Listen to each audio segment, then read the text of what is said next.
vous exhortant, vous consolant, vous conjurant de marcher d'une manière digne de Dieu, qui vous appelle à son royaume et à sa gloire. 1 Thessaloniciens 2,12.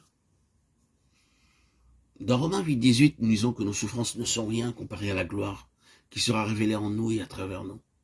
Nous devons croire de tout notre cœur que Dieu nous a appelés à son glorieux royaume. 1 Thessaloniciens 2,12. Si nous croyons cette vérité, nous marcherons d'une manière digne de son appel. Vous êtes enfants de Dieu, son partenaire, son vase, un roi, un prince et un sacrificateur. Marchez d'une manière digne de lui. Nous devons être préparés pour ce glorieux appel céleste à travers de multiples épreuves, tribulations, tentations et difficultés. Nous n'avons aucun droit de lui dire comment il doit nous éduquer. Dieu seul sait ce qui est le meilleur pour nous. Il sait comment nous éduquer à dessein.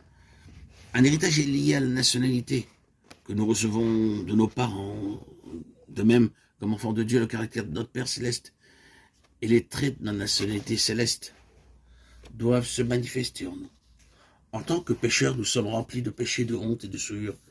Mais après la conversion, certaines vertus sont mises en évidence. Elles ne proviennent pas de la famille ni de notre nationalité terrestre, mais du Seigneur Jésus-Christ. Les qualités et les vertus de notre Seigneur sont transférées en nous. La bonté, la gentillesse, l'amour, la patience. C'est notre héritage céleste que nous n'avons pas reçu de nos parents, ni de nos professeurs ou prédicateurs, mais par la vie de Dieu en nous. Il doit y avoir de notre part le désir de voir ces vertus se manifester dans nos vies. En tant qu'enfants de Dieu, nous sommes devenus des rois et des sacrificateurs. C'est notre privilège. Apocalypse 1,6.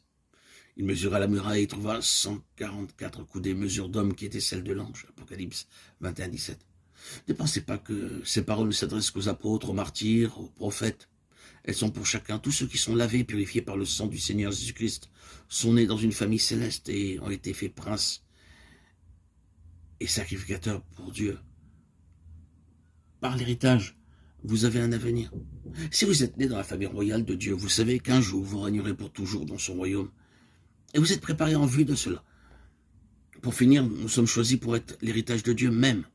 Notre Père céleste nous aime d'un amour éternel. C'est notre héritage céleste. Jouissons de son amour dans sa plénitude, l'amour du Père céleste, de l'ami et de l'époux. Mais il aspire aussi à se satisfaire en nous. Comment l'aimons-nous? Hélas, combien souvent nous avons honte de notre héritage céleste et de notre Père céleste. Hélas, bien des croyants ont honte d'appartenir au Seigneur Jésus-Christ comme leur sauveur personnel. Lorsqu'ils sont parmi des amis et des voisins, ils ont honte de lui. Et cependant, lorsqu'ils ont des difficultés, ils s'écrient « Oh Seigneur, aide-moi, aide-moi, je désire ton aide. » Le Seigneur les aide immédiatement, mais ceci ne satisfait pas son cœur. Il désire que nous soyons parfaitement un avec lui, pleinement possédés par lui, pour être pour lui comme l'épouse pour son époux. Ceci est notre héritage céleste et le sien.